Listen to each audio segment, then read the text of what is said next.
क्या आप भी एसएससी सीजीएल से असिस्टेंट ऑडिट ऑफिसर बनना चाहते हैं? अगर हाँ, तो ये वीडियो आप ही के लिए है। दोस्तों, मैं हूं ex assistant audit officer Tej Pratap Singh. People know me as AO factory. मैंने पिछले कई वर्षों में अपनी ऑनलाइन क्लासेस के द्वारा अनेकों असिस्टेंट ऑडिट ऑफिसर भारत सरकार को दिए हैं। ये हैं कुछ नाम।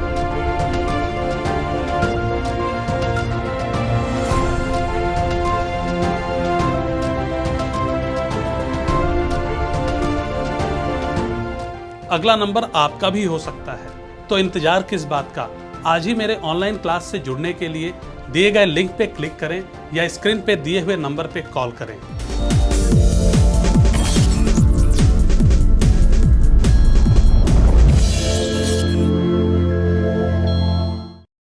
Hello my dear friends, welcome to full score. आज की क्लास में मैं आपके साथ generally accepted accounting principles discuss करूंगा। ये आपकी डेमो क्लास है। Generally accepted accounting principles, GAAP, GAAP, right.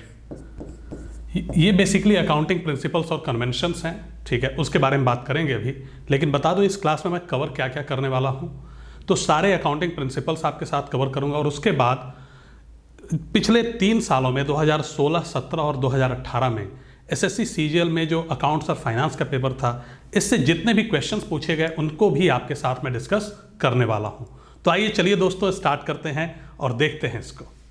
तो बेसिकली सबसे पहले बात होगी कि भाई अकाउंटिंग प्रिंसिपल्स होते क्या हैं, ये अजम्पशंस होते क्या हैं, अकाउंटिंग कॉन्सेप्ट क्या होते हैं।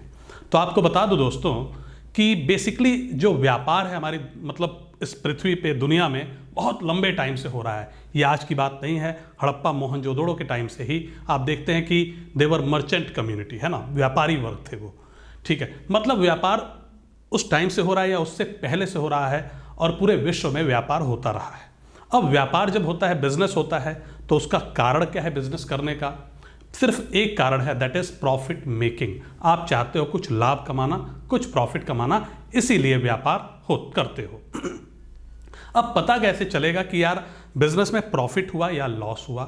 उसके लिए दोस्तों आपको रखना पड़ेगा हिसाब किताब, लेखा जोखा लिख के कि भाई ये सामान इतने का मंगाया यहाँ से, फिर इसको इस सामान से हमने ये चीज़ बनाई। जैसे मान लो कि जी लकड़ी मंगाई मैंने, मान लो कश्मीर से कोई स्पेशल लकड़ी, उससे बनाए हमने बैट, ठीक है। बैट बनाने में फिर खर्चा आएगा, एक तो मंगाने का खर्चा, और इस बैट को हमने भेज दिया मान लो कि श्रीलंका बिकने को। तो अब आपने क्या किया, पहले आपने कुछ खर्चे किए मंगाने में, फिर मैन्युफैक्चरिंग में खर्चा किया, बैट बनाने में आपने सारा जोड़ा कि भैया कितना खर्चा मेरा टोटल हुआ।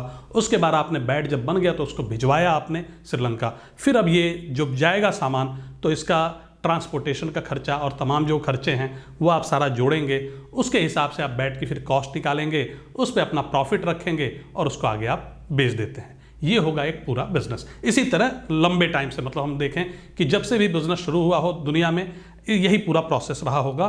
इसी तरह से उसकी प्रॉफिट कैलकुलेट की जाती होगी कि जी व्यापार किया हमने, खरीदा बेचा बनाया जो भी किया, तो कितना प्रॉफिट हुआ, ठीक।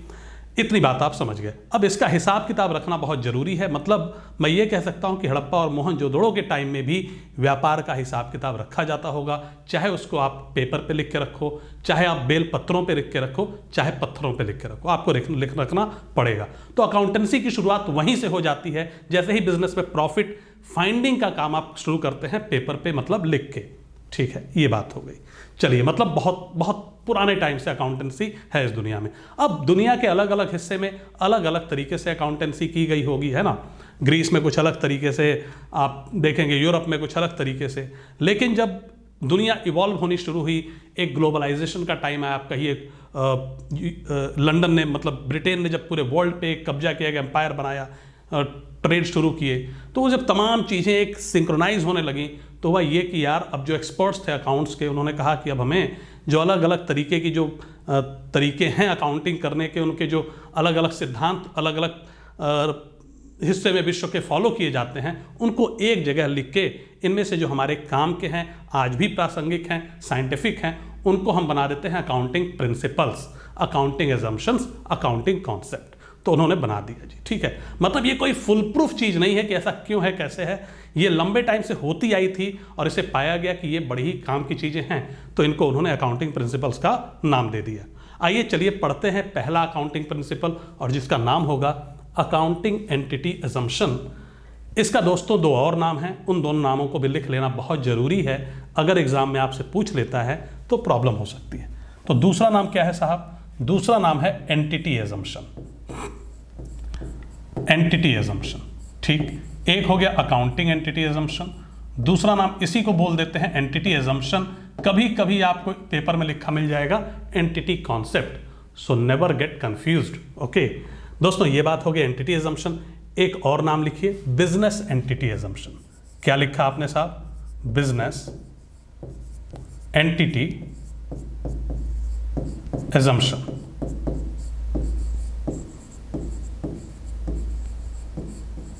ठीक है, accounting entity assumption, entity assumption, business entity assumption, तीन नाम है इसके। अच्छा, ये कहता क्या है? अकाउंटिंग एंटिटी अजम्पशन कहता क्या है? ये कहता है साहब कि जब भी आप व्यापार करोगे, बिजनेस करोगे और बिजनेस की अकाउंटिंग करोगे, मतलब जब आप लेखा जोखा रखोगे, उस टाइम आप ये मान लेना कि जो व्यापार है, जो बिजनेस है, वो अलग है, और जो मालिक है, ओनर है, वो अलग है। बात समझे आप लोग? मतलब business is separate from its owner. एक बात, business is separate from its lenders also. मतलब अगर मान लीजिए मैंने उधार दिया है किसी बिजनेस को, तो मैं ये नहीं कह सकता कि ये बिजनेस मेरा है। बिजनेस अलग है, लेंडर अलग है। ये है तरीका। थोड़ा समझते हैं इसको एग्जाम्पल से समझाता हूँ, आपको समझ में आएगा। अब देखिए भाई साहब, हुआ ये कि एक ठीक है, एक दुकान थी मिठाई की, काफ़ी फेमस दुकान, शहर की सबसे बड़ी दुकान। ठीक है, वहाँ पे जो मालिक थे, उन्होंने बड़ी मेहनत करके 4 सालों में ये दुकान इस्टेब्लिश की थी। ठीक है, बिल्कुल आपकी एज के थे, 20-25 साल के। ठीक है, तो शुरू में कर्जा लिया घर वालों से और दोस्तों से मांग के, उधार इधर उधर 3-4 लाख रुपए इकट्ठा करके धीरे धीरे उन्होंने लंबे समय, ये 4 सालों में दुकान को ऐसा बना दिया कि आज शहर की सबसे बढ़िया दुकान है, सबसे बड़ी दुकान। ठीक, अब एक दिन क्या हुआ, बैठे थे, सोच रहे थे यार मैंने कितनी प्यारी मतलब मिठाइयाँ हमारे यहाँ बनती हैं, और मिठाई उठा के रसगुल्ले एक दो उन्होंने कहा कि जरा देना, गरम गरम निकल रहे थे, गुलाब जामुन देना जरा। खाया उन्होंने 1 2 3 4 5। उधर से अकाउंटेंट देख रहा था, वो बेचारा कोने में कहीं इधर बैठा हुआ था दुकान में। ठीक है, ये दुकान है। ठीक है, इसने देखा अकाउंटेंट ने जैसे ही मिठाई खा रहे हैं, मालिक तुरंत इनके पास दौड़ा हुआ आ गया। कहता है कि अच्छा आपने मिठाई खा ली, ठीक है, आप इसके पैसे कब दोगे? कहते हैं तेरा दिमाग खराब हो गया है, मतलब तू मुझसे ही पैसे मांग रहा है, मालिक हूँ मैं, तू भूल गया, तेरे को मैंने ही नौकरी पे रखा था। कहता है वो सारी बातें ठीक है, लेकिन अकाउंटेंसी में ये सारी चीज़ें नहीं चलती। अगर आपने मिठाई खाई है तो आपको पैसे देने पड़ेंगे। Business is separate from its owner. ये दुकान अलग और आप अलग। इनको गुस्सा आया, इन्होंने उसको भगा दिया, नौकरी से निकाल दिया। वो घर गया जा रहा था रोते रोते। ठीक, और रास्ते में एक सीए साहब, सीए मतलब चार्टर्ड अकाउंटेंट, ये वो प्राणी है जिसको अकाउंट्स की दुनिया में हम आप कह सकते हैं कि ये डॉक्टर, जैसे डॉक्टर होता है एक, आपको देख के ही बता दे कि यार क्या बीमारी है। ठीक है, वैसे ही है ये, मतलब इसको दिखा दीजिए अपने सारे आप अकाउंट्स की चीज़ें, ये बता देगा आपके बिजनेस में कहाँ प्रॉब्लम है, क्या है, तमाम चीज़ें, मतलब बड़ा जानकार आप भी होता है अकाउंट्स का। तो ये अकाउंटेंट बेचारा पहुंचा उसके पास, सीए साहब के पास रोता हुआ, और कहता है साहब ऐसे ऐसे मुझे नौकरी से उन्होंने निकाल दिया, वो आपके दोस्त भी हैं, चल के जरा एक बार बात कर लो। अब पहुँचे अगले दिन सीए साहब इसके साथ, और सुनी सारी बातें मालिक की भी, इनके, वो भी इनका दोस्त सीए का। कहता है यार ये तो कल ऐसी ऐसी बातें कर रहा था, इसको मैं नौकरी पे नहीं रखूंगा। तो सीए कहता है, सीए समझदार आदमी, कहता है बिल्कुल सही बात है तुम्हारी, ये दुकान तुम्हारी है, तुमने अगर आज इस दुकान पे ताला लगा दिया तो आज से कोई ताला खोल नहीं सकता। तुम चाहो तो अपनी मिठाइयाँ लोगों में फ्री में बांट दो, कोई तुमसे पूछने नहीं आएगा, मालिक तुम हो। तुम आज क्या चाहो तो अपना बिजनेस बेच दो, तुम्हारा जो मन करे तुम वो कर सकते हो, चाहो तो मुझे भी 5 किलो पैक करके दे दो, कोई पूछेगा नहीं तुमसे। अब ये मालिक थोड़ा खुश हुआ, चौड़ा हुआ, कहता हाँ यार बात तो सही है, मालिक तो मैं ही। कहता है लेकिन तुम्हारी सारी बातें ठीक हैं, लेकिन जब हम अकाउंटिंग करते हैं तो हम ये मानते हैं कि भैया business is separate from its owner. मतलब जब व्यापार में कर रहे हो तुम, हम जब अकाउंटिंग करेंगे तो हमें मानना पड़ेगा कि तुम अलग हो और तुम्हारा बिजनेस अलग है। तो तुमने जो कल 50 रुपए के रसगुल्ले खाए थे, गुलाब जामुन खाए थे, वो पैसा यार तुमको देना पड़ेगा टेक्निकली। कहता अच्छा तुम्हारी बात, तुम भी इसकी तरह बातें करने लगे। अब ये बताओ कि जब मैंने ये दुकान शुरू की थी तो मैंने इस दुकान को 3 लाख रुपए लगा के शुरू किया था, तो क्या मैं मान लूँ कि मैंने दुकान को उधार दिया? कहता है बिल्कुल मान लो, यही तरीका होना चाहिए, अगर आज तक तुम नहीं मान रहे थे तो तुम गलती कर रहे थे। मतलब दोस्तों, मैं सिर्फ आप लोगों से यह कहना चाहता हूं कि बिजनेस में जब भी मालिक भी पैसा देगा, वो मालिक ने उधार दिया है, और अगर वो कुछ निकालता है बिजनेस से, ठीक है, तो हम मानेंगे कि उसने ड्राइंग्स करी, उसने पैसे निकाल लिए बिजनेस से, उसके ऊपर उधार चढ़ गया। दोनों को आप अलग अलग मानेंगे। और अच्छा भी है यार, अगर ऐसा ना होना तो हम अपने बिजनेस में सही से प्रॉफिट कैलकुलेट नहीं कर पाएंगे, हमें पता ही नहीं चलेगा कितनी प्रॉफिट, कितना लॉस, क्या हुआ, सब इधर उधर हो जाएगा। ठीक है, तो मेरे ख्याल से ये चीज़ आपको क्लियर हो गई होगी। हमें क्या मानना है कि बिजनेस बिल्कुल अलग है, मालिक अलग है, क्रेडिटर्स जिन लोगों ने आप बिजनेस को उधार दिया हो वो भी अलग हैं। ठीक है, ऑल आर सेपरेट एंटिटी। ठीक, चलिए दोस्तों आगे चलते हैं। अगला देखते हैं। अगला है आपके पास मनी मेजरमेंट कॉन्सेप्ट।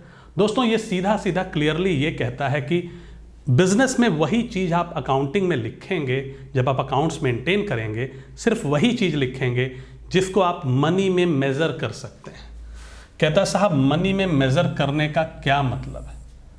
कहता है कि मनी में मेज़र करने का मतलब ये है कि यार देखो, अभी कुछ सालों पहले एप्पल के जो सीईओ थे स्टीव जॉब्स साहब, उनका इंतकाल हो गया, उनकी डेथ हो गई। ठीक है, बहुत बड़ी घटना थी, मतलब एप्पल को स्टैब्लिश करने वाले, खड़े करने वाले सब कुछ Steve Jobs, and now he is no more in this world.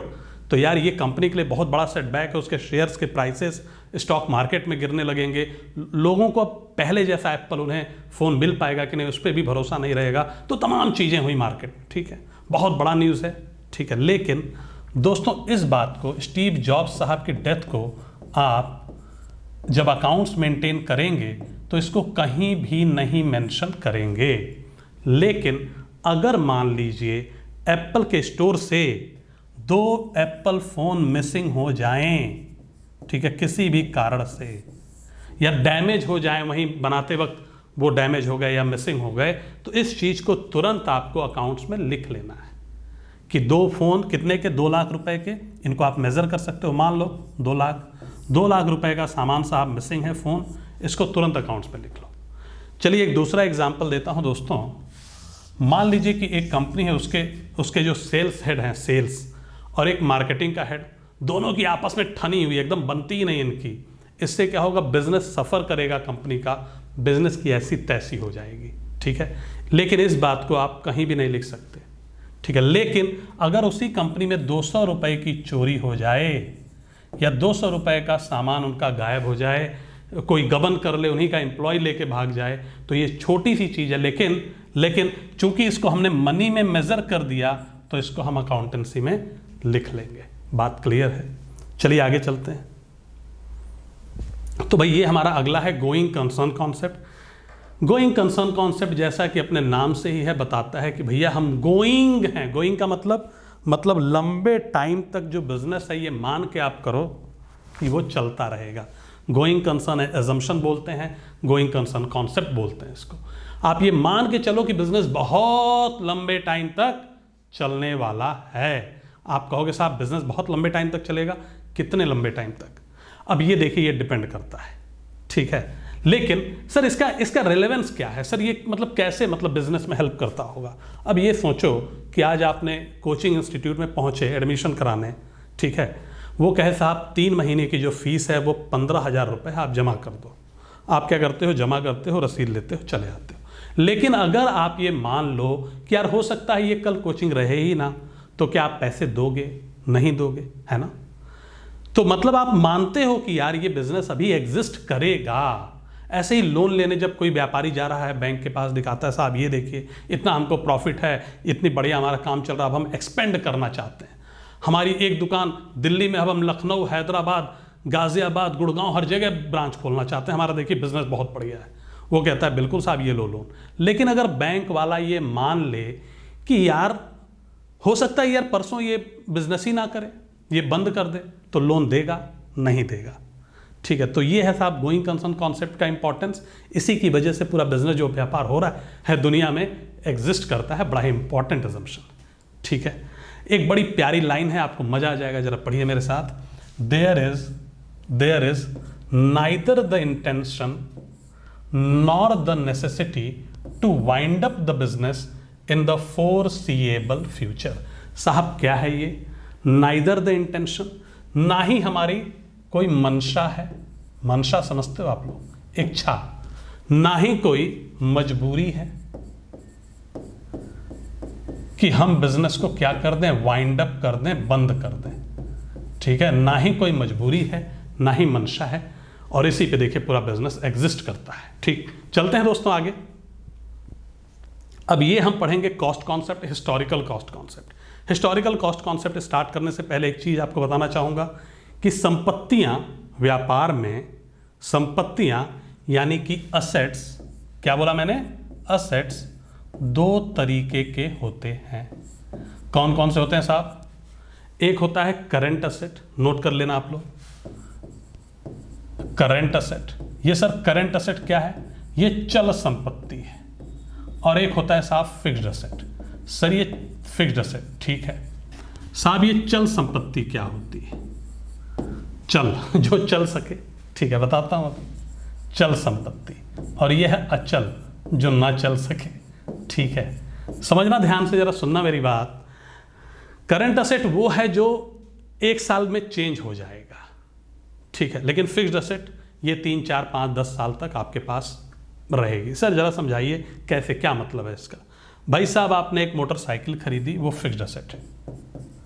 क्या है ये? मोटरसाइकिल, फिक्स्ड असेट है। आपने एक कार खरीदी, ये आपकी अचल संपत्ति है, फिक्स्ड असेट, ठीक है। इसके अलावा आपने लैंड खरीद ली, ये भी आपकी फिक्स्ड असेट। बिल्डिंग खरीद ली आपने साहब, फिक्स्ड असेट। आपने सोफा खरीद लिया, मतलब फर्नीचर, ये भी फिक्स्ड असेट। आपने मशीनरीज, ढेर सारी मशीनें बड़ी बड़ी मंगवाई, जैसे रिलायंस इंडस्ट्रीज, टाटा स्टील वगैरह मंगवाती होंगी, ठीक है, फिक्स्ड असेट। इवन हमारा कंप्यूटर, हमारा लैपटॉप हमारे लिए मशीन है, ठीक है साहब। तो ये सारे हैं आपके फिक्स्ड असेट। तो साहब करंट असेट क्या होता है? देखना ध्यान से जरा। कैश, आपके बिजनेस में कैश होगा। सुबह आपके पास 5 लाख रुपए हैं, दोपहर में एक आदमी आता है, कहता है भाई साहब मुझे और सामान चाहिए, ये पकड़ो 10,000 रुपए। तुरंत कितने हो गए आपकी जेब में? 5,10,000। थोड़ी देर बाद चाय वाला आता है, 4 चाय पिलाता है, कहता है साहब 20 रुपए। अब तुरंत जो 5,10,000 थे उसमें से 20 रुपए का, मतलब कैश बहुत तेजी से चेंज होता है। That is current asset. Even bank का जो बैलेंस है दोस्तों, वो भी साहब आपका करंट असेट, ठीक है। बैंक में कभी चेक डाल दोगे आप, तुरंत बैलेंस चेंज हो जाएगा, या बैंक आपके थोड़े से ब्याज दे देगा, इंटरेस्ट आपके पैसे पे, वो कैश चेंज, बैंक में बैलेंस चेंज, या बैंक कुछ चार्जेस लगा देगा, जब भी मन करे एटीएम से निकाल लो, तो ये चेंज हो सकता है। इसके अलावा और भी तमाम करंट असेट्स होते हैं, लेकिन आप लोग अभी उन नामों से फेमिलियर नहीं हैं। धीरे धीरे क्लासेस में नामों से फेमिलियर होंगे तो समझाऊंगा आपको। जैसे मैं नाम ले लूँ, एकाधे डेटर्स होते हैं, स्टॉक्स होते हैं, उन तमाम चीज़ों की बात हम डिटेल में आगे करते रहेंगे, ठीक। तो ये करंट असेट हो गया, ये फिक्स्ड असेट। आगे चलते हैं। अच्छा, आगे चलने से पहले एक काम करना है मुझे, और वो ये है कि हम कॉस्ट कॉन्सेप्ट पे थे। फिक्स्ड असेट आपको क्लियर है, तो सबसे पहले ये समझ लीजिए कि ये जो कॉस्ट कॉन्सेप्ट है, ये सिर्फ और सिर्फ साहब फिक्स्ड असेट पे लागू होती है। किस पे लागू होती है? फिक्स्ड असेट पे, अचल संपत्ति पे, चल वाले पे नहीं लागू होती, ठीक है। आइए समझाता हूं आपको, और ये नाम, इस नाम को ध्यान से देखना आप लोग, हिस्टोरिकल कॉस्ट कॉन्सेप्ट। दोस्तों एक एग्जाम्पल से समझाता हूं आपको, बहुत प्यार से समझ में आएगा। देखिए एक व्यक्ति थे, ये बेचारे मुंबई गए थे आज से टोटल 30 साल पहले, ठीक है। मुंबई के बाहर, उस टाइम बॉम्बे हुआ करता था, मुंबई से लगभग 30 किलोमीटर बाहर इन्होंने एक नाले के पास एक ज़मीन ले ली थी, और ज़मीन उस टाइम इनको पड़ी थी 20 लाख रुपए में। आज से कितने साल पहले? 30 ईयर्स पहले, ठीक है। कितने में ली थी? 20 लाख में। अब मुंबई डेवलप हुआ, बढ़ते बढ़ते बढ़ते बढ़ते ये पहुंच गया उस नाले तक, और वो नाला अब एक पार्क बना दिया गया है, बहुत ही खूबसूरत पार्क, ठीक है। अभी भी उनकी ज़मीन वही है, लेकिन आज जो उसकी वैल्यू है, जो उस टाइम इन्होंने 20 लाख में ली थी, आज इसकी वैल्यू है 50 करोड़ रुपए, मान लो आप, ठीक है। 50 करोड़ कब की है? ये 2021 की वैल्यू है आज की। तो साहब पूछते हैं आपसे, ये जो अब बड़े आदमी हो गए हैं, ये पूरे मतलब बढ़िया बिजनेस है इनका, आपसे कहते हैं, आप इनके अकाउंटेंट हो, कि साहब जब मैं अकाउंट्स में दिखाऊं अपनी बिल्डिंग को, अपने इस लैंड को, तो मैं किस रेट पे दिखाऊं? मैं अपनी लैंड पे को 20 लाख की मानूं, मैं अपनी लैंड को 20 लाख की मानूं, या मैं अपनी लैंड को 50 करोड़ की मानूं। क्या कहते हैं साहब, मैं अपनी लैंड को 20 लाख की मानूं या मैं अपनी लैंड को 50 करोड़ की मानूं। मैंने कहा देखो साहब ऐसा है कि पढ़ो क्या कहता है हिस्टोरिकल कॉस्ट। हिस्टोरिकल किससे बना, हिस्ट्री से। कहता है साहब हिस्ट्री वाली कॉस्ट लो, पुरानी कॉस्ट लो, आज की कॉस्ट से हमें कुछ नहीं करना। आप 20 लाख रुपए लोगे। आप कहोगे लेकिन ये तो अन्याय है, सरासर ज्यादती है, मेरी बिल्डिंग पीछे लैंड 50 करोड़ की है। होगी, कोई फर्क नहीं पड़ता। कॉन्सेप्ट देखिए क्या कहता है हिस्टोरिकल कॉस्ट कॉन्सेप्ट। कहता है कि साहब 20 लाख रुपए ही लेना तो 20 लाख रुपए लोगे आप, ठीक है। वहां पे इफ बट नहीं चलेगा। कुछ बच्चे कहते हैं सर ये तो ठीक नहीं है, मतलब देखिए सर बिहार में तो मैं समझो आप लोग, बिहार में क्या है, लिकर बैन है, आप पी नहीं सकते दारू या पोजेशन में भी नहीं होना चाहिए। लेकिन वही लिकर आप दूसरे जैसे दिल्ली में भी आप आराम से you can drink at your home, या आप पोजेशन में हो ही सकता है, कोई दिक्कत नहीं है। तो ये स्टेट के आप पे अलग अलग लॉज हैं। वहाँ पे ये नहीं कि साहब वहाँ क्यों है यहाँ क्यों नहीं है, उसको पावर देता है constitution, DPSP directive principle of state policy. खैर हम पॉलिटी की क्लास में नहीं हैं, तो ये चीज़ आपको समझ में आ गई होगी, है ना। हिस्टोरिकल कॉस्ट सिर्फ और सिर्फ फिक्स्ड असेट पे। आप कार खरीदेंगे, ये सारी चीज़ें खरीदेंगे, जो भी ऐसी चीज़ें, तो उसको किस पे लिखेंगे आप, हिस्टोरिकल कॉस्ट पे, और अपनी सारी अकाउंटिंग उसी कॉस्ट पे करेंगे, ठीक। अगले पे हम आते हैं डुअल एस्पेक्ट। बहुत ही इंपॉर्टेंट कॉन्सेप्ट है। यहाँ से मैं कहूँ तो जो अकाउंट्स है वो साइंटिफिक तरीके से इवॉल्व होना शुरू हो जाता है, ठीक है। तो इसकी अंडरस्टैंडिंग हमारे लिए बहुत ज़रूरी है। आइए समझते हैं। अब देखिए मैंने कहा कि भाई एग्जाम्पल से ही, ठीक है। एक है मिस्टर एक्स और ये फर्नीचर खरीद के लाते हैं अपनी दुकान में, इनका एक रेस्टोरेंट है। अब बड़ा सा सोफ़ा लेके आते हैं, बहुत खुश हैं। मैंने पूछा कितने हज़ार का सोफ़ा है, कहते हैं साहब मैंने इसको मंगाया है, ठीक है, मैंने इसको मंगाया है 55,000 रुपये में। मैंने कहा 55,000 का सोफ़ा मंगाया, बहुत बढ़िया किया आपने, अच्छा लग रहा है, ठीक है। तो मिस्टर एक्स से मैं खुश है बहुत, 55,000 का सोफ़ा। ट्रांजैक्शन क्या है देखिए, ये एक लेन देन है, ये सोफ़ा लेके आए हैं भाई साहब। मैंने कहा देखो अकाउंटेंसी ये कहती है कि जैसे ही तुम 55,000 का सोफ़ा तुम्हारे बिजनेस में इन होता है, 55,000 का सोफ़ा तुम्हारे बिजनेस में क्या होता है, इन होता है, इन। वैसे ही 55,000 रुपये का एक सामान आउट हो जाता है। कहते हैं साहब क्या आउट हो गया, कुछ भी तो नहीं हुआ। मैंने कहा कैश। या तो तुम्हारा कैश कम हो जाएगा, या तो तुम्हारे बैंक से पैसा निकल जाएगा। भाई उसको आप पेटीएम कर दो, UPI कर दो, फ़ोन पे कर दो, जो मन करे नेट बैंकिंग कर दो, तो आपका या तो कैश कम हो जाएगा या तो बैंक, ठीक है। या फिर एक चीज़ और हो सकती है, आपके ऊपर 55,000 का सोफ़ा जैसे ही आपका इन हुआ बिजनेस में, आपके ऊपर 55,000 का उधार बढ़ जाएगा, लाइबिलिटी बढ़ जाएगी। कहते हैं हाँ साहब ये तो सही कह रहे हो आप, ठीक है। तो डुअल एस्पेक्ट कुछ ज़्यादा कहता नहीं, ये सिर्फ इतना कहता है कि हर एक ट्रांजैक्शन दो चीज़ों को इफेक्ट करेगा, दो अकाउंट्स को इफेक्ट करेगा। यहाँ पे एक कैश को भी अकाउंट कहता है और सोफ़ा को भी अकाउंट कहता है, ठीक है। कहता है कि हर एक ट्रांजैक्शन जितने भी होगी वो दो अकाउंट्स को इफेक्ट करेगी। एक एग्जांपल आपने देखा, आपने कहा जी सोफ़ा लेके आए। मैंने कहा साहब से सोफ़ा लेके नहीं आए, सोफ़ा लेके आए, कैश दे के आए। सोफ़ा इन हुआ बिजनेस में, कैश आउट हुआ। कहते हैं ठीक है एक और एग्जाम्पल, चलिए ठीक है साहब। आपने देखी जरा, मैं दूसरी बात करता हूँ। एक दुकान है मान लीजिए आपकी, किसकी, मोबाइल स्टोर है आपका। अब आपने उस मोबाइल स्टोर को किराए पे ले रखा है, वो आपकी बिल्डिंग नहीं है, तो आप क्या करेंगे, आप किराया पे करेंगे। और दोस्तों आपने किराया पे कर दिया आज 15,000 रुपये। आप कहते हो साहब मेरे 15,000 रुपये मैंने रेंट दे दिया। रेंट क्या दिया, रेंट। तो रेंट सिर्फ आप नहीं देते हो, रेंट दे के आप अपनी एक जिम्मेदारी से मतलब पूरी करते हो और तुरंत आपका कैश कम हो जाता है 15,000 से। एक लाइबिलिटी आपकी खत्म हुई और कैश भी उसके साथ खत्म हो गया। 15,000 रुपये मान लो रेंट है तो ठीक है। अगर आप मान लीजिए आप कहते हैं साहब मैंने आज अपना एक ज़मीन बेच दी, लैंड बेच दी। मैंने कहा अच्छा ठीक है, कितने में बेची? कहते हैं जी मैंने इसको 5 लाख रुपए में बेची, बहुत ही छोटी सी लैंड थी।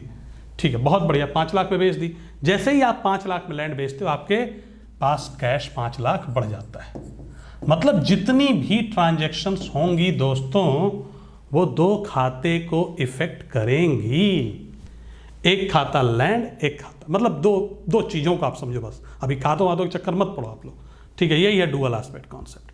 तो ये बड़ा ही मॉनिटर करता है, मतलब चीज़ों को दोनों पे नज़र रखता है।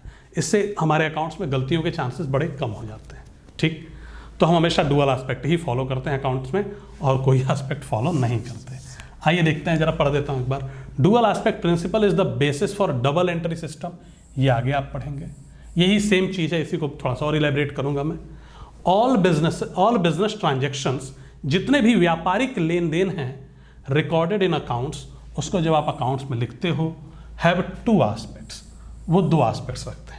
एक डेबिट साइड होता है, एक क्रेडिट साइड। आप कहोगे साहब कौन सा डेबिट साइड, कौन सा क्रेडिट? अरे इसी में से एक डेबिट होगा, एक क्रेडिट होगा, उसकी टेंशन आप मत लो, वो मेरे ऊपर छोड़ो, आप धीरे धीरे समझते जाएंगे चीज़ों को। ठीक, बस अभी आप इतना समझो कि भैया जब भी एक ट्रांजैक्शन होगा दो खातों को इफेक्ट करेगा। ठीक है, बस ये है डुअल एस्पेक्ट। ठीक, और देखेंगे आप कि अभी जब मैं क्वेश्चंस कराऊंगा आपसे तो सिर्फ इतनी ही थ्योरी पे आप सारे क्वेश्चंस कर पाएंगे। ठीक है, आइए चलिए दोस्तों आगे चलते हैं। अब हम पढ़ेंगे accounting period concept. Accounting period concept को ज़्यादा कहता नहीं, कहता है सिर्फ इतना है कि जो भी अकाउंट्स आप मेंटेन कर रहे हो उसको एक समय के बाद सारा हिसाब किताब कैलकुलेट करके प्रॉफिट लॉस निकाल लो, जो भी आपका फाइनल रिजल्ट है बिजनेस का। रिजल्ट क्या होता है बिजनेस का? आपने व्यापार किया 1 साल, आप देखना चाहोगे ना आपको प्रॉफिट हुआ कि लॉस हुआ, वही तो है आपका रिजल्ट। तो देख लो साहब कितना प्रॉफिट हुआ, कितना लॉस हुआ, निकाल लो, और फिर अब नई अकाउंट शुरू करना। ठीक, accounting period assumption, accounting period concept ये कहता है। आइए समझते हैं। देखिए जनरली पूरे वर्ल्ड में, मैं कुछ कंट्रीज़ को छोड़ दूं जो अंडर डेवलप्ड हैं या टेररिज्म इफेक्टेड कंट्रीज़ हैं, उनकी बात मैं ना करूं, तो जनरली जो अकाउंटिंग शुरू होती है वो 1 अप्रैल से शुरू होती है। जैसे अभी ये 2021 चल रहा है, तो हमारे जितने व्यापारी भाई लोग हैं उन्होंने 1 अप्रैल 2021 से अपने अकाउंटिंग शुरू कराई होगी, और ये कब तक कराएंगे? 31 मार्च 2020 तक, 31 मार्च 2022 तक। ठीक है, इतनी तारीख को ये बंद कर दे, मतलब इस दिन बिल्कुल नई नई कॉपियाँ खोली गई हैं, उसमें हिसाब किताब लिखा जा रहा है, और जैसे ही 31 मार्च 2022 आएगा, उन कॉपी टोटल करके नेट देख लिया जाएगा, क्या प्रॉफिट रहा, क्या लॉस रहा, किसी से उधार लिया था तो अभी उसको कितना दे दिया, कितना बाकी है। ठीक है, ये सारी चीज़ें करके हम अपना रिजल्ट निकाल लेंगे बिजनेस का। कब? 1 साल बाद। तो जनरली यही 365 दिन हमारा चलता है। हमें अकाउंट्स एक रेगुलर इंटरवल पे क्लोज करना होता है, बंद करके नई किताबें शुरू करनी होती है। ठीक है, the accounts are close at regular intervals, usually a period of 365 days और 1 year is considered as the accounting period. Clear? चलते हैं आगे दोस्तों। अगला है रेवेन्यू रियलाइजेशन कॉन्सेप्ट। मैं कहूँ अगर, तो अभी जो इसके पहले आपने पढ़ा उसके बाद ये बहुत इंपॉर्टेंट कॉन्सेप्ट है ये भी। आइए समझते हैं एक एग्जांपल से।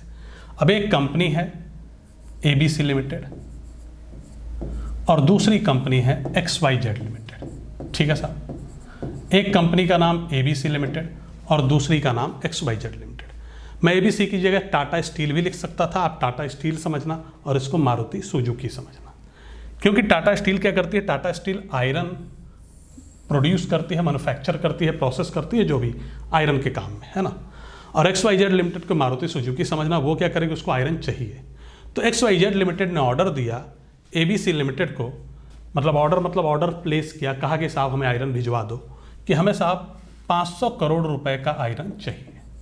कितनी तारीख को? कहता है जी आज ही भिजवा दो। चलो मैं मान लेता हूँ 25 सितंबर 2021 को ये कहते हैं कि जी हमें आयरन चाहिए, आयरन भिजवाओ आज के आज। इन्होंने भिजवा दिया। क्या क्या इन्होंने? पहुंचवा दिया। ABC लिमिटेड ने 500 करोड़ का आयरन पहुंचवा दिया। और बात क्या हुई थी? बात ये हुई थी XYZ लिमिटेड से इनकी कि मैं आपको पेमेंट आज से 3 महीने बाद करूंगा। कहोगे साहब इतनी बड़ी रकम, 500 करोड़ रुपए की रकम, 3 महीने बाद पेमेंट? ऐसे थोड़ी होता है काम, ऐसे ही होता है भाई साहब। व्यापार में क्रेडिट पे ही सारा काम होता है। फिर बच्चे कहते हैं अगर सर वो पैसे ना दे तो? मैंने कहा सुनो, पैसे वो देगा। अब सोचो जरा, एक बड़ी कंपनी जो गाड़ियों की मैन्युफैक्चरिंग कंपनी है, अगर वो एक के पैसे रोक देगी, जैसे मान लो स्टील देने वाले के पैसे रोक दिए उसने, जो उसको स्टील सप्लाई करता है, ठीक है, और जैसे ये बात मार्केट में पहुंचेगी तो जो पेंट सप्लाई करने वाला वो पेंट उसको देना बंद कर देगा, कहेगा यार ये तो भरोसे का आदमी नहीं है। जो टायर उसको देता है उधार पे, वो टायर नहीं देगा, ठीक है।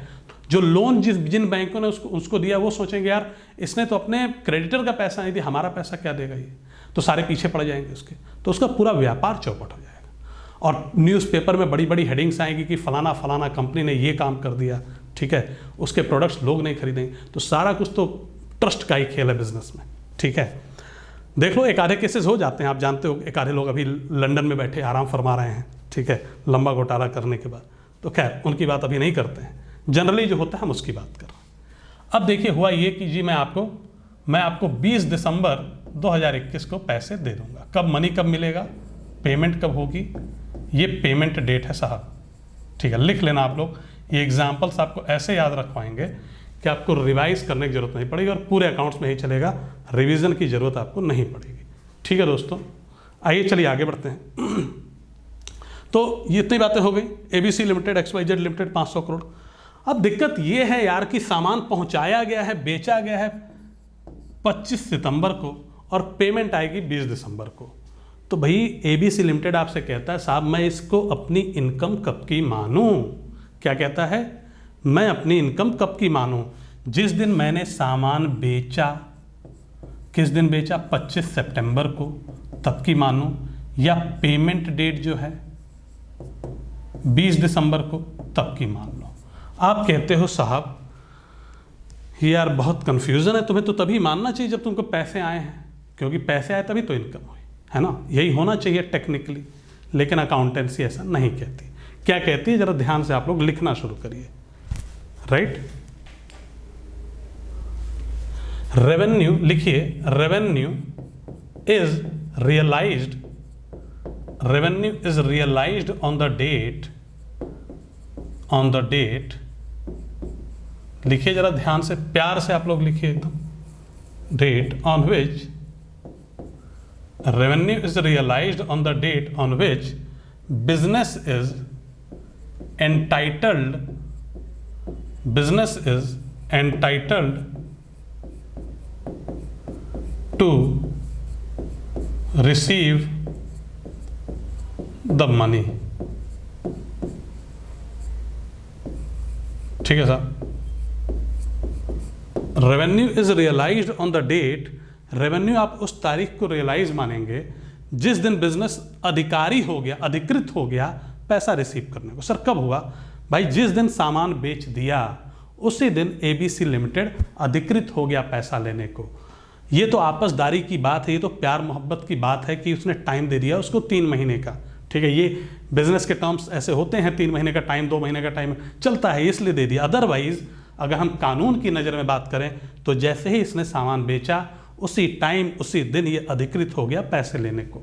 तो ये अगर पैसे नहीं ले पाता है तो साहब क्या करेंगे, तो फिर कोर्ट में जाएगा, वही पूरा होगा सब कुछ, इनकी मटिया पलीद हो जाएगी, पैसे नहीं देंगे तो, है ना। ठीक है, तो कब की इनकम मानेंगे आप?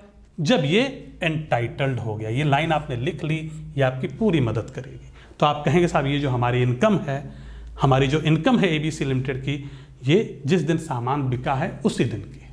ठीक है, राइट। अब इसको एक और एग्जाम्पल से समझाता हूँ। मान लीजिए आपकी सैलरी, आप एक कंपनी में काम करते थे और आपकी पिछले महीने, ठीक है, अगस्त की सैलरी जो है अभी तक नहीं आई है। अब आप जब कंपनी में जाते हैं तो आप ये नहीं कहेंगे कि भाई साहब अपने पैसे दे दो, आप कहते हैं मेरे पैसे कब दोगे। आप मान चुके हो कि वो आपका पैसा है, बस मिलना बाकी है। वैसे ही जैसे सामान वो बेच देता है, मान लेता है कि मेरा पैसा, और जब मेरा पैसा है तो इनकम भी मेरी। तो सर लेकिन सर मज़ा मतलब थोड़ा सा बन नहीं रहा फ्लो, तो बन जाएगा फ्लो। आप ऐसे सोचो ना, अगर इसी कंपनी ने, अगर मान लीजिए कि वैसे मैंने किसी को एडवांस दे दिया 50,000 रुपये, उसने कहा कि जी मैं आपके लिए ये बना के दूंगा, इसकी 5 लाख कॉस्ट है, आप 10% एडवांस दे दो, मैंने उसको 50,000 रुपये दे दिए। तो आप ये बताओ क्या ये उसकी इनकम हो गई? नहीं। अगर वो सामान नहीं बनाएगा तो उसे वो पैसे वापस करने पड़ेंगे, ये उसकी इनकम नहीं है। ठीक है, इनकम तब होगी जब आप उसके लिए मेहनत कर देते हो। जैसे मैंने एक बैच लॉन्च किया, मैंने फीस ले ली, तो ये अभी मेरी इनकम नहीं है, ये मेरी लाइबिलिटी है, मेरे ऊपर उधार है, जब तक कि मैं बैच पढ़ा ना दूँ, ख़त्म ना कर दूँ। ठीक, I hope it is clear. चलिए आगे चलते हैं। रेवेन्यू रियलाइजेशन कॉन्सेप्ट हो गया। इसके बाद एक बड़ा ही प्यारा कॉन्सेप्ट है एक्रूवल कॉन्सेप्ट। क्या कहता है? ये रेवेन्यू रियलाइजेशन का माता पिता है। वहाँ पे सिर्फ रेवेन्यू की बात कर रहे थे, ये 2 चीज़ों की बात कर देता है, रेवेन्यू की और कॉस्ट की। मतलब जो रेवेन्यू में बात हुई वही रिपीट होगी, और मतलब एक्सपेंसेस, ठीक है, एक्सपेंस को कैसे हम कैलकुलेट करते हैं उसकी भी बात करेगा ये। ठीक है, खैर एक्रूवल कॉन्सेप्ट है क्या, थोड़ा सा जान लेते हैं।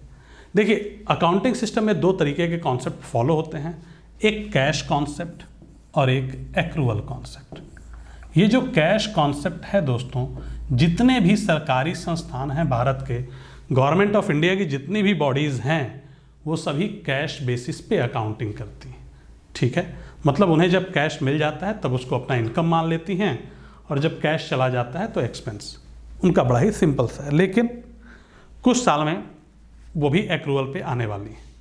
खैर अभी एक्रूवल की बात करूँ मैं, ये क्या है, इसको इससे मतलब ही नहीं है, इसको इससे दोस्तों मतलब ही नहीं है कि पैसा कब आया और कब नहीं आया।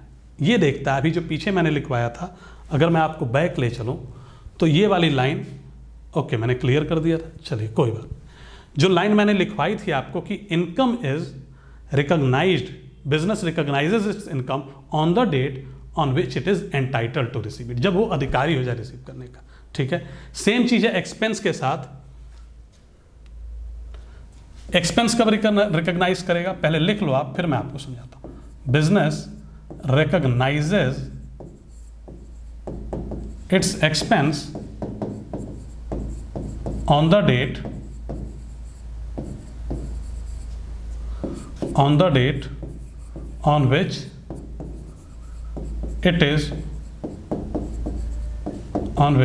it is liable to pay। देख रहे हो आप line, liable to pay। Sir ये क्या है liable to pay, समझाता हूं ना, अभी टेंशन क्यों लेते हो आप। लिख लिया आपने, business recognises its expense on the date on which it is liable to pay it, चाहो तो इट लगा लो, ठीक है। वही पुराना एग्जाम्पल ले लेते हैं और आपको समझ में आ जाएगा, ठीक है दोस्तों। आइए देखते हैं, यहां पे ABC limited, XYZ limited, ABC limited ने क्या करा है साहब, ठीक है, ठीक, ABC लिमिटेड ने, ठीक है, इनको सामान पहुंचवा दिया, इनको 500 करोड़ का आयरन पहुंचवा दिया, ठीक है। किस तारीख को, मान लीजिए 25 सितंबर को, और इन्होंने कहा है कि पेमेंट की जो डेट दी है वो कहते हैं कि जी हम आपको 20 दिसंबर को पेमेंट करेंगे, ठीक है, यही बात थी। अब कहते हैं जी हमने परचेज किया, XYZ लिमिटेड ने परचेज डेट क्या है साहब, परचेज डेट तारीख 25 सितंबर, ठीक। कहता है जी हम पेमेंट जो हमें मिलेगी, पेमेंट कब मिलेगी साहब, 20 दिसंबर को, सॉरी पेमेंट हम देंगे कब, 20 दिसंबर को। XYZ पेमेंट कब देगी, 20 दिसंबर को, और परचेज किया 25 सितंबर को। आपसे कहता है जब मैंने परचेज किया ये तब का मेरा खर्चा है या जब मैं पेमेंट करूंगा तब का, तो आपको लॉ फॉलो करना पड़ेगा, अदरवाइज आप कंफ्यूज होंगे शुरू में। बाद में तो आप मान जाएंगे, एकदम मेरी बात से आप सहमत हो जाएंगे, लेकिन शुरू में लगता है टाइम। तो भैया जब भी आपने परचेज किया तभी आप लाइबल हो गए, आपकी लाइबिलिटी बन गई पैसे देने की, तभी का ये आपका एक्सपेंस है, ठीक है। इससे कोई मतलब नहीं कि आपने पैसा दिया या नहीं दिया। तो सर जब तक पैसा नहीं दिया तब तक कैसा एक्सपेंस, अरे जब तक पैसा नहीं दिया तब तक लाइबिलिटी है आपके ऊपर भार है कि देने हैं 500 करोड़, देने हैं, जब दे देना तो भार खत्म, लाइबिलिटी खत्म।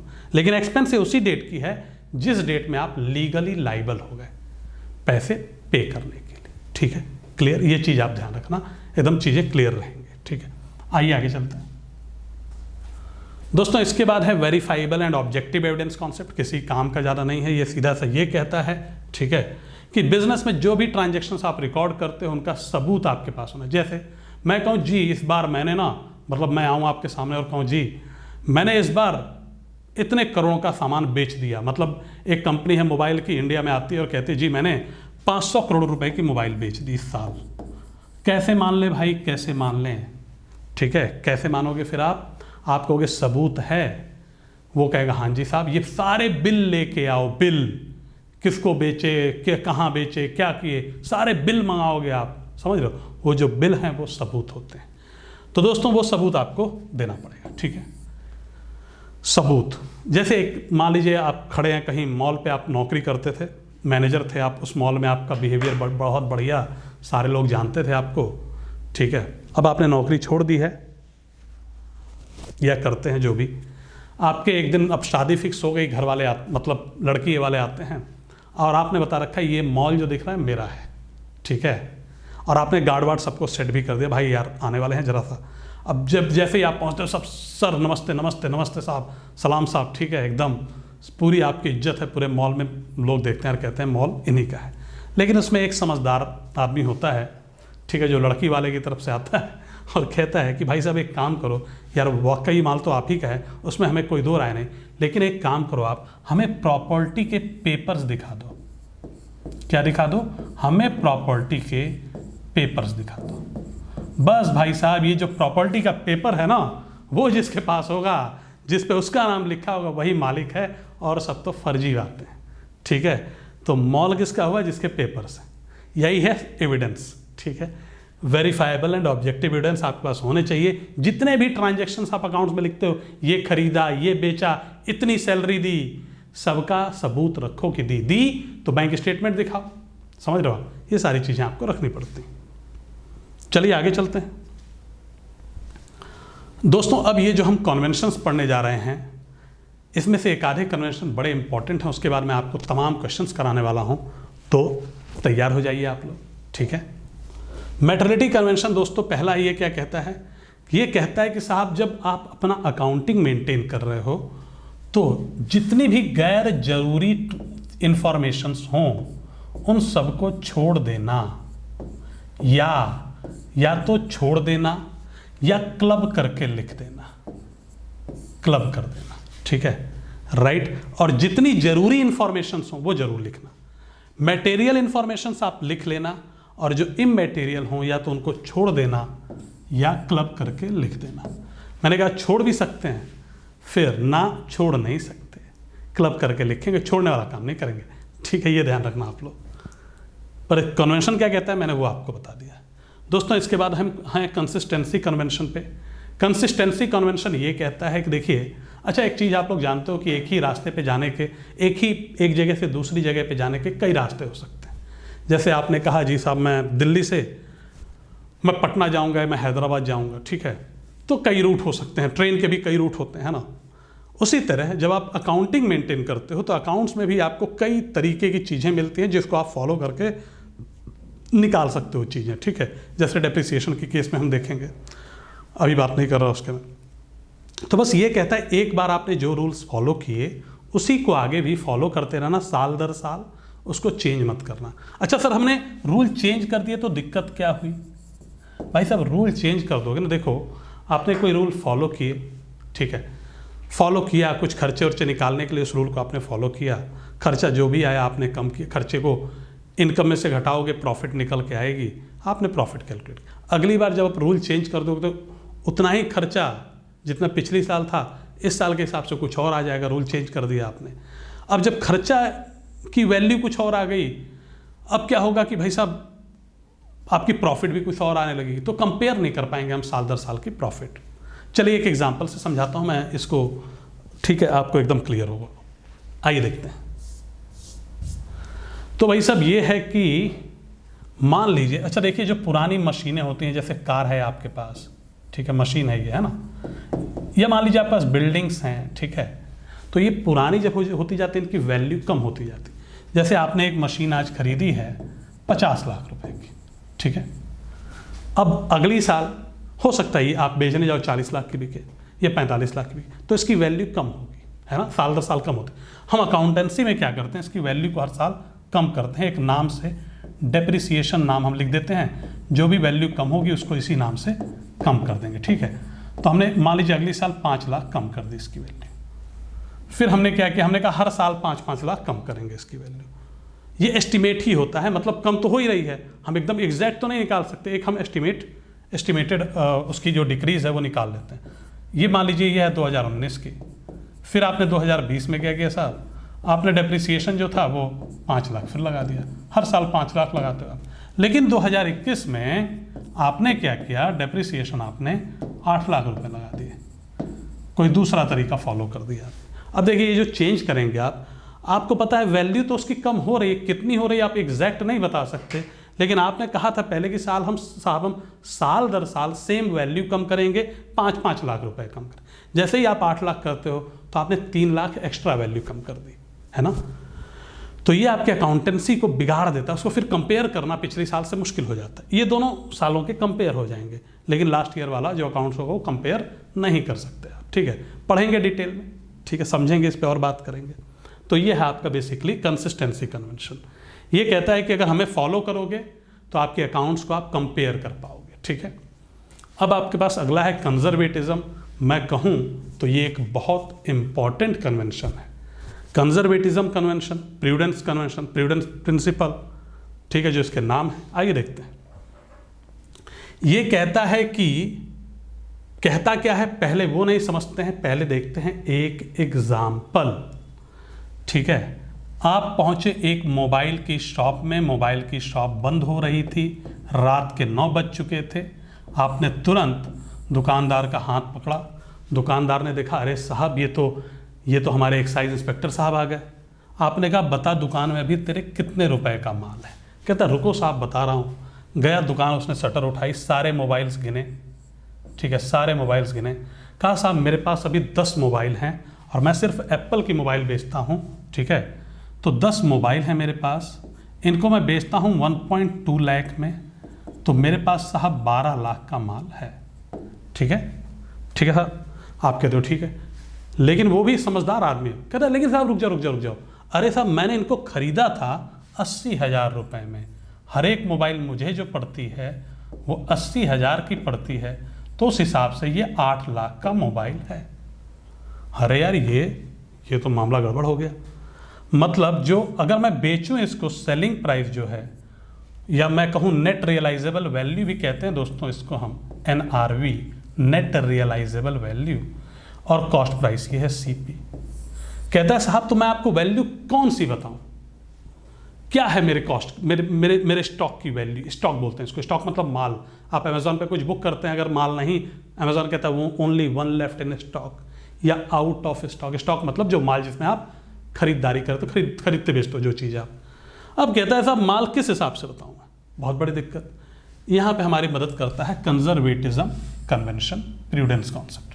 क्या कहता है साहब, कहता है कि कॉस्ट और मार्केट वैल्यू या net realisable value whichever is lesser वाली ले लो। आपने कहा साहब लेसर वाली 8 लाख है, तो ये हमारी कॉस्ट की, हमारी स्टॉक। जी हाँ, आपका जो स्टॉक है वो ये स्टॉक जो बचा था उसी को हम क्लोजिंग स्टॉक बोलते हैं। दुकान बंद कर रहे थे या साल का अंत हो तो हमारा क्लोजिंग स्टॉक होता है। क्लोजिंग स्टॉक की वैल्यू आपकी 8 लाख रुपए है।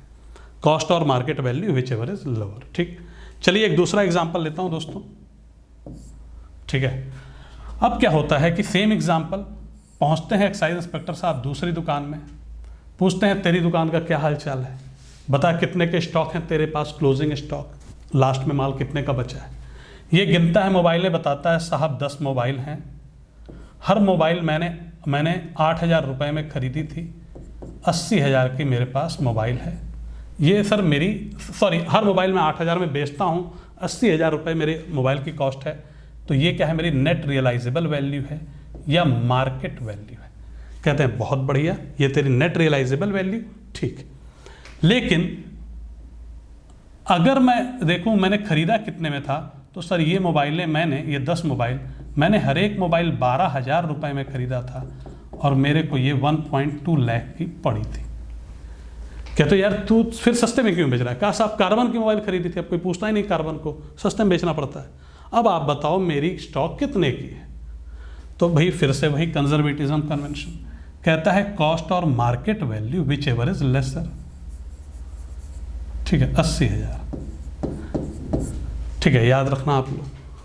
अच्छा, ये एक चीज़ और कहता है ये प्रिंसिपल कि कभी भी प्रॉफिट जो फ्यूचर में हो रही हो, जो फ्यूचर में होगी प्रॉफिट, उसकी कभी भी एंटिसिपेशन मत करना, उसके बारे में मत सोचना, आंखें बंद कर लेना। फ्यूचर में प्रॉफिट होती दिख रही है, आंखें बंद कर लो। लेकिन अगर फ्यूचर में लॉसेस होता दिखे, उसको तुरंत लिख लेना, प्रोवाइडेड फॉर, मतलब उसकी अकाउंटिंग कर लेना आज की डेट में, ऑल पॉसिबल लॉसेस। ठीक है दोस्तों, बात समझ में आ गई। ठीक, तो मेरे ख्याल से ये चीज़ क्लियर है। इस पर थोड़ी सी और एक आधे एग्जाम्पल देखेंगे हम अपनी क्लासेस में, तो और इस पर क्लैरिटी आएगी, थोड़ी और प्रैक्टिस करेंगे। इसके बाद दोस्तों है फुल डिस्क्लोजर कॉन्सेप्ट। ये क्या कहता है, अकाउंटिंग जब भी आप कर रहे हो तो सभी कॉन्सेप्ट्स, मतलब जब भी आप अकाउंटिंग कर रहे हो तो सारे इन्फॉर्मेशंस को फुल्ली और कंप्लीटली डिस्क्लोज करो, जितने भी इन्फॉर्मेशंस। ठीक है, लेकिन मैटरिटी क्या कहता था, या तो कुछ को छोड़ दो या उनको क्लब करके लिख दो। तो इन दोनों का आपस में लड़ते रहते हैं, मैटरिटी प्रिंसिपल और फुल डिस्क्लोजर कॉन्सेप्ट। इसलिए हम कभी कुछ छोड़ते नहीं, बीच का रास्ता निकालते, सब कुछ लिखते हैं, छोटी छोटी इन्फॉर्मेशन जो होती है उनको क्लब करके एक साथ लिख देते हैं। चलिए आगे चलते हैं दोस्तों, इसमें कुछ है नहीं खास। अब भाई हम देखेंगे क्वेश्चन जो पिछले साल में पूछे गए, ये आपका पहला क्वेश्चन, ठीक है, ट्राई करिए फटाफट। कहते हैं कि सिर्फ सिग्निफिकेंट इवेंट्स जो कि बिजनेस को अफेक्ट करेंगे लिखे जाने चाहिए किस प्रिंसिपल के हिसाब से? आप खुद बता दो। मैटरलिटी प्रिंसिपल है ना? What is the answer? Materiality principle, ठीक है। एक गलती हुई है, आंसर भी आ गया है, ठीक है, ओके, इसमें आंसर नहीं है, गुड, ठीक। आइए देखते हैं। A company has a machine, एक कंपनी के पास मशीनें हैं जिनकी कॉस्ट है 5 लाख रुपए। डेप्रिसिएशन ये रहा। डेप्रिसिएशन क्या होती है दोस्तों? मशीनरी, अभी आपको एक एग्जांपल दिया था मैंने, ठीक है ना। डेप्रिसिएशन समझा था आपने, जो वैल्यू कम होती है मशीनें वगैरह की, जो फिक्स्ड एसेट्स हैं, building, machine, laptop, camera, mobile, ठीक है, फर्नीचर हो आपके पास, ठीक है। तो इन्होंने क्या किया? डेप्रिसिएशन पहली साल लगाया 50,000 रुपया, दूसरी साल लगाया 30,000 रुपया, और तीसरी साल दोस्तों फिर लगा दिया 50,000। क्या ये सही काम है? ऐसे नहीं चलेगा भाई, सिस्टम होना चाहिए, ठीक है। कैसे हम कंपेयर करेंगे चीज़ों को, कैसे समझेंगे? तो कौन सा प्रिंसिपल वायलेट कर दिया इन्होंने? इन्होंने मेटलिटी वायलेट किया? नहीं। Substance over form? बिल्कुल भी नहीं ऐसा। Consistency principle? बिल्कुल इन्होंने कंसिस्टेंटली, ठीक है, अपने तरीकों को फॉलो नहीं किया। तो this principle was violated, that is your answer. आइए दोस्तों आगे चलते हैं। Creating provision. अब प्रोविजन के बारे में मुझे थोड़ा सा बोलना पड़ेगा, उससे पहले मुझे बैड एंड डाउटफुल डेट्स के बारे में भी आपको बताना पड़ेगा, ठीक है। आइए समझते हैं दोस्तों। होता ये है, अच्छा, आज से कुछ साल पहले दोस्तों क्या होता था कि पोस्ट पेड कनेक्शंस हुआ करते थे। आप आज फ़ोन ले लो, आज मतलब आप बात करो, महीने भर बाद में बिल आएगा, महीने के एंड में बिल आता था, फिर बात किया आपने महीने भर, फिर बिल आता था। अब उसमें क्या होता था कि 2-4-5% लोग, जैसे हम कम एज के लड़के हैं, उन्होंने फ़ोन ले लिया, या बड़ी एज वाले भी, ठीक है, बात किया, महीने भर दबा के 5,000 की लिमिट है, 5,000 पहुंचा, उसके बाद कहते हैं पैसे नहीं दूंगा, जो करना है कर लो, ठीक है। तो ऑब्वियसली इसमें आप कहेंगे टेलीकॉम का लॉस है। लॉस नहीं है, एक इसको वो खर्चा मानते हैं। वो कहते हैं कि जी अगर मैंने, जैसे एयरटेल कहेगी कि साहब अगर मैंने इस साल 1,000 करोड़ रुपए का पोस्टपेड बिल हमारा रेज किया था हमने, तो हमारे इसमें से 5% पैसे डूब गए, मान लो 50 करोड़ रुपए डूब गए। क्यों? लोगों ने नहीं दिए। तो दोस्तों ये जो है, ये उधार ही तो है सबके ऊपर। किसका? ये एयरटेल का उधार है 1,000 करोड़ रुपए का, ठीक है। ये डेट उसने लोगों को एक तरह से कह लीजिए दे रखा है, ठीक है। डेटर, हाँ उसके बारे में बात करेंगे टेक्निकल टर्म्स, अभी बस इतना समझिए कि उधार ही तो दे रखा है लोगों को। अब 50 करोड़ रुपए इसके डूब गए, तो ये दोस्तों इसको हम बोलते हैं बैड डेट्स। ये बैड हो गए डेट्स, ये पैसे अब नहीं आएंगे, ये मर गए पैसे इसके, बैड डेट्स, 50 करोड़ रुपए डूब गए। दोस्तों अब जब बिजनेस में आप लंबे टाइम से, टेलीकॉम के ही बिजनेस में मान लीजिए एयरटेल है, और हर साल वो अपना पोस्टपेड बेचती है लोगों को, और लोग यूज़ भी करते हैं और कुछ लोग नहीं देते हैं, तो उसको एक अनुमान हो जाता है इस काम को करते हुए कि यार हमने इस बार 1,000 करोड़ का बेचा था, 50 करोड़ डूबा था, अगली बार हमने जब 2,000 करोड़ का बेचा तो हमारा लगभग मान लो 101 करोड़ डूब गया है, 100 करोड़ या 101 करोड़। तो वो एक समझ जाएगी कि यार हमारा जो बैड डेट होता है वो हमारी सेल्स का 5% होता है, लगभग इतना हर साल हमारा डूब ही जाता है। ये हमारा डेट समझो आप लोग ऐसे, बैड डेट जो है लगभग 5% है। तो अगली साल जैसे ही आएगी, उसने देखा कि इस बार हमने 3,000 करोड़ की हमने पोस्टपेड कनेक्शंस के बिल रेज किए, मतलब लोगों ने बात किए। अब पैसे लेने टाइम तो उसे पता है यार हर साल 5% डूबता है, इस साल भी डूबेगा, लोग वही है, देश वही है, तो मान लो कि 150 करोड़ तो हमारा नुकसान होना ही है। तो इस चीज़ को तो आप निकाल सकते हो, पता कर सकते हो। दोस्तों इसी को हम बोलते हैं, ये दोनों डूब चुके हैं, ये आपने अनुमानित पहले ही निकाल लिया। जो डूब गए उनको तो हम बैड डेट्स बोलते हैं, लेकिन ये हमने प्रोविज़न बना लिया, प्रोविज़न फॉर बैड डेट्स। कहते हैं साहब ये डूब सकता है। क्या हो सकता है साहब? डूब सकता है, ठीक है, राइट। चलिए ये किस प्रिंसिपल के हिसाब से हम बनाते हैं, आइए देखते हैं। रियलाइजेशन प्रिंसिपल, रेवेन्यू रियलाइजेशन बिल्कुल बात नहीं करता। एक बार पढ़ना आप लोग क्या था बड़ा प्यारा। फुल डिस्क्लोजर कहता है सब कुछ डिस्क्लोज करो, कोई मतलब नहीं। कंजर्वेटिज्म और मनी मेजरमेंट, मनी मेजरमेंट क्या कैसा कहता था, सिर्फ वही चीज़ अकाउंट्स में लिखो जो पैसे में मेजर की जा सके, है ना। जैसे चोरी छोटी मोटी भी हो जाए लिख दो, लेकिन मालिक मर गए कहीं लिखने की जरूरत नहीं अकाउंट्स में।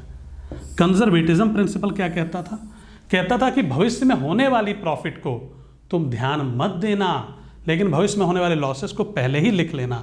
वही तो काम किया है प्रोविजन बना के, क्या किया, अभी हुआ नहीं हमें पता है, लेकिन डूबेगा यार इतना इसके आसपास, तो बना लेते हैं, ये नुकसान ही तो है हमारा, तो उसको हमने पहले कंसिडर। ये सारे क्वेश्चन देखिए अभी पूछे हुए जितने मैंने लिए हैं। आइए अब 2017 का क्वेश्चन देखते हैं। ठीक है, ये है आपका विच ये कुछ आपका स्पेस है, states that accounting report must belong to a common period. Accounting report जो होनी चाहिए common period and use common unit of measurement and format of reporting.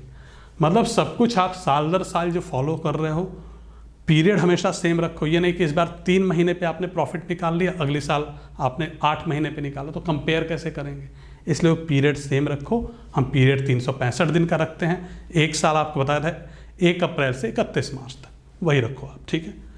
Common period, common unit of measurement, ये unit of measurement क्या है, मतलब इस बार रुपए में कर रहे हो तो अगली बार डॉलर में मत करो, है ना, या मतलब जब भी कोई भी चीज़ आप अकाउंटिंग में कर रहे हो, ठीक है, तो उसका ध्यान रखो आप।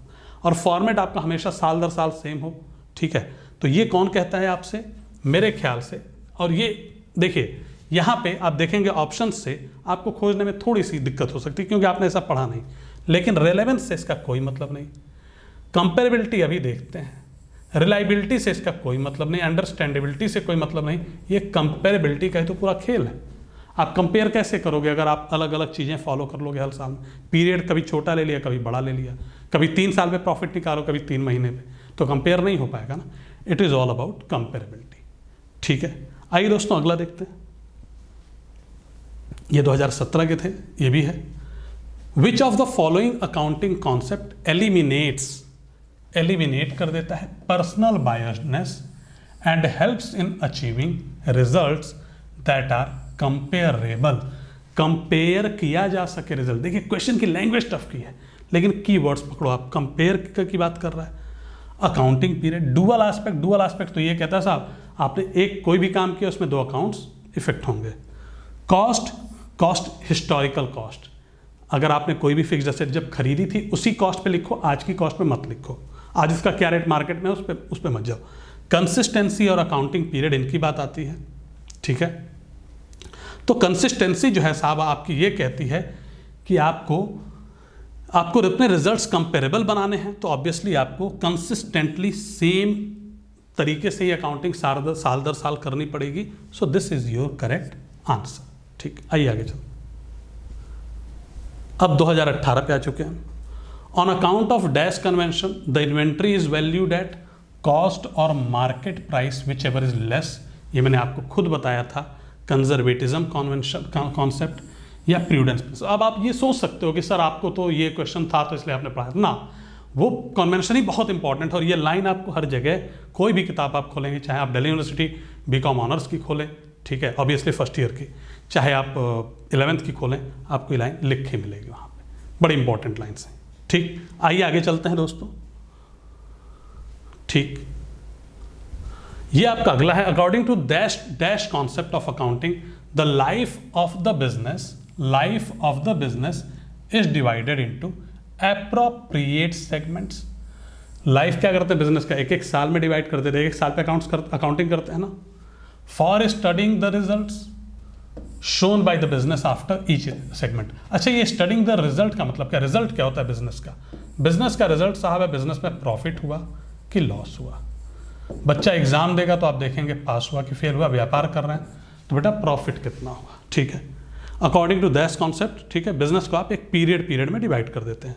अकाउंटिंग पीरियड एजम्पशन है जो कहता है कि एक रेगुलर पीरियड आप ले लो, जनरली हम 365 दिन लेते हैं, राइट।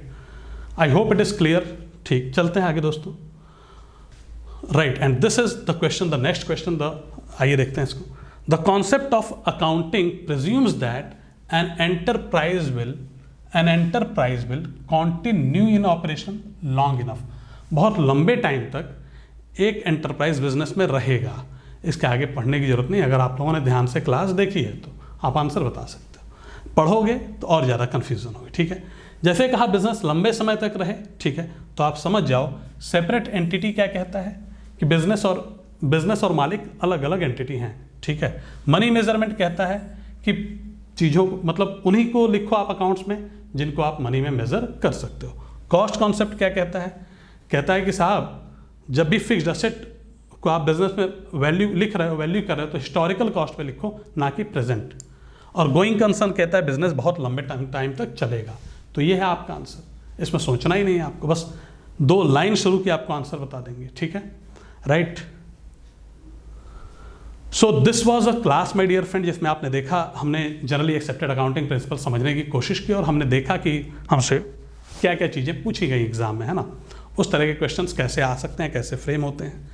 ठीक है, बहुत सारे सिलेक्शंस दिए हमने पिछले सालों में, और if you want you can also call on this number, join our batch. Thank you everyone, have a nice day, bye.